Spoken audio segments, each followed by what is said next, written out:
Hey guys, I hope everyone has been enjoying their October. I am currently on another dry fast. This is about day 4 of what's probably going to be another 7-day dry fast.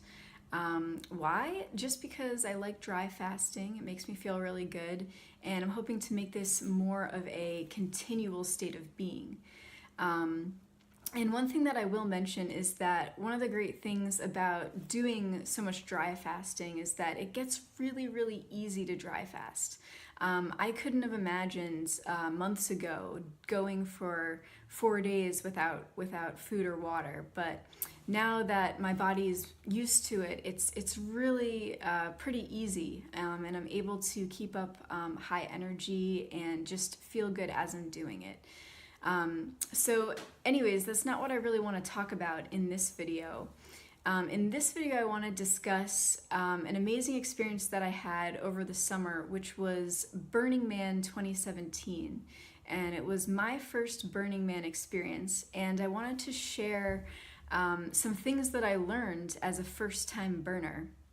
So I decided to make this list of the top 10 things that I learned from Burning Man in my experience. So without further ado, I'll get started with my list. So number 10 was, I would recommend to bring a bike. I know that there's a lot of people saying the same thing, and it's because it has a lot of it's a really good advice, basically. You're definitely going to want to bring a bike. Black Rock City is a 7 square mile stretch of land, and by far the easiest way to explore it and get the most out of your Burning Man experience is to have a bike. Now, it doesn't have to be extremely costly. What I did is I actually got an inexpensive bike. It was about, I think, $60 or $70, and brought it to Burning Man. And then afterwards, they actually have a program where you can donate your bike, and it's called Stars and Bikes. And basically what they do is they send all these bikes that they get from Burning Man, they donate them to Africa. So it's a really great program, and it makes it also a lot easier for you to not have to worry about how you're going to get your bike back or how to dispose of your bike. And basically it makes it easy for you to clean up after your Burning Man experience and leave no trace. So that's what I recommend. You can also rent a bike while you're at Burning Man. That's another option. But what I did seemed to work out just fine for my experience. Okay, number 9 is to read and reread the survival guide. So this is the survival guide that they give out at the gate at Burning Man. And it has a lot of good information, but there's a PDF version online, so you can read it before you go to Burning Man. And I know it's kind of self-explanatory, but it is definitely necessary to get a good grasp over the principles of Burning Man and what's expected of you at Burning Man, how to be a good burner, and basically just how to get the most out of your experience. So definitely read this a couple times before you go, because it's going to help you as you're there. Also, it's going to help you be able to plan to leave no trace, which is one of the huge core aspects and difficulties also of Burning Man that you have to deal with as a burner. So that's number 9. Number 8 is to stake your tent down and really take that very seriously. Now that is mentioned in the survival guide, but I just want to reiterate it because Burning Man there can be very severe winds that come up on the playa, and I know that I witnessed a couple times where I saw a tent that had been uprooted and it was just flying through the playa, and that's really not a situation that you want to be in. So I definitely recommend bringing stakes and bringing enough stakes that you can adequately secure all of your belongings. Now, I know that they recommend on the forums and in the survival guide to bring, it's called candy cane rebar, and it's shaped like a candy cane so that it's easier to hammer into the ground. You actually, from my experience, it's not actually necessary to find candy cane rebar because it can be a little bit more difficult to find. What we did is instead we got these heavy duty tent stakes. And if you search on Amazon, it's called 16-inch heavy-duty plant tent stakes. And these worked perfectly fine, and we could basically secure our tent very securely. We could use rope to tie things off, and it worked great, and it was a lot easier than procuring rebar for us. So I would recommend that, but definitely bring enough stakes that you're not going to have to worry about your stuff flying away in a wind. Okay, so number 7 is don't be afraid to not be part of a camp. I know this was a major concern of mine personally, because I was uncertain if I'm not part of a camp, am I gonna miss out? Am I not gonna know where to go or what to do? Am I really gonna need the support of a camp and just having the great experience of being part of a project at Burning Man? Am I gonna miss out? And I am very interested in looking into being a part of a camp in future experiences, but I think for me, for my first burn, not being part of a camp really gave me a lot of freedom to do as much exploring in as many different aspects of Burning Man as I wanted to. It gave me a lot of time to explore and a lot of autonomy. And I don't regret not being part of a camp. I think that it was a good decision for my first time burning. Like I said, it'd be great to be part of a camp in the future, but I would say if you're going to Burning Man for the first time, don't worry if you're not going to be part of a camp. You can definitely have an amazing experience, even with a friend or with a couple friends, or even by yourself. It depends on how you like to go into those new experiences. But I would say that it definitely turned out to be a good thing that I wasn't part of a camp. So number 6 is use your what, where, when guide. So they give this guide to you at the gate, and it tells you basically what is going on, where it's going on, and when. So there's so many different programs that are going on during the week of Burning Man, and I found this to be a completely invaluable resource to getting the most out of my experience. That being said, don't hesitate to go with the flow.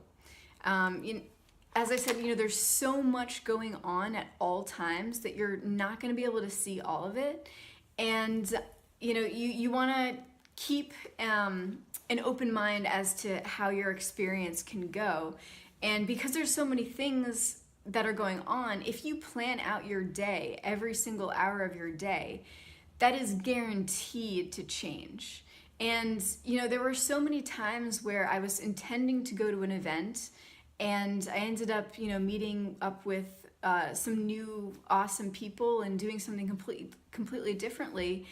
And, it was probably better than what I had planned in the first place. So definitely use this as an invaluable resource to see what's going on, but don't be afraid to have your plans change, because they will change at Burning Man for sure.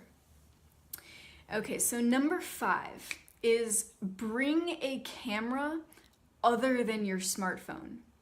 So this is extremely important because it gets so dusty on the playa that if you have your smartphone out all the time, you actually stand the risk of it not working after a while, just because it gets so dusty. So what I did is I just sealed my smartphone in a plastic bag, and I didn't use it the entire time at Burning Man, which worked out great. So I would recommend, instead of your smartphone, bring maybe an inexpensive digital camera or a disposable camera. And that way you don't have to miss out on taking pictures of all the incredible artwork and all the incredible things that are going on, because you're definitely going to want to keep some pictures and some memories from this experience. Now, that being said, Burning Man does have a very strict policy for the commercial and non-personal use of both photos and video. So unless you get a media permit from Burning Man beforehand, you cannot use Burning Man material for any commercial purposes. So definitely, that's also mentioned in the survival guide and on the Burning Man website, but it's something to keep in mind. But you can use it for personal use. So if you want to post them on your social media accounts, then you can do that. And if you just want to keep photos as keepsakes to remember your experience by, then you can do that as well, obviously. Okay, so number 4 is network and bring a notebook. So this is something that I was really happy that I did. One of my favorite things by far about my Burning Man experience was just the myriad of incredible people that you meet there. And you're gonna wanna keep in contact with some of them because there's just so many awesome people doing so many awesome things. And it's a great networking opportunity. So I definitely recommend taking some paper and a pen, or what I recommend is a small notebook. And that way you can, when you meet some awesome people, which you will, then you can, exchange information and connect with them later. And so this is my Burning Man 2017 notebook. And I used it basically to compile just information from people that I met, their phone numbers and email and stuff like that. And I also used it to compile other memorabilia from Burning Man, such as the Burning Man ticket, Radical Ritual 2017. And I also put all of my my photos in here as well. So I just have this notebook, which is a good compilation of my Burning Man experience, which I'm really happy that I have after the fact. So number 3 ties into number 4, which is to bring your own personal business cards or personal information. And again, because there are so many great opportunities to meet amazing people, it's good to be able to hand out your information. So you can either bring business cards, or another thing you can do is just print out a sheet of paper with your information repeated, and then cut that out, or just rip off your information and hand it to people when you meet someone awesome that you want to stay in contact with. And that's actually something that I didn't do this time, but I saw other people doing it, and I really wish that I had done that. It would just make it so much easier to be able to hand out my information to people. So definitely bring your information, and don't be afraid to network and exchange information. Number 2 is to explore the different aspects of Burning Man. And don't forget to check out the Deep Playa. So there are so many different things happening at Burning Man, so many different scenes, if you will, and there's events that cater to all different interests. And so, for instance, there's partying, there's a lot of different clubs and bar type events. There's also a lot of different like meditations and just things that you would never even imagine, like different types of yoga and stuff like that. And even way more things than that. There's just so much going on all the time. And so I would recommend, keeping an open mind and exploring a little bit of each. Don't just get stuck in your scene and think that you know everything that you want to do. Don't be afraid to experiment, and don't be afraid to check out new things that you might not experience otherwise. So that being said, one of my personal favorite things from Burning Man was the deep playa.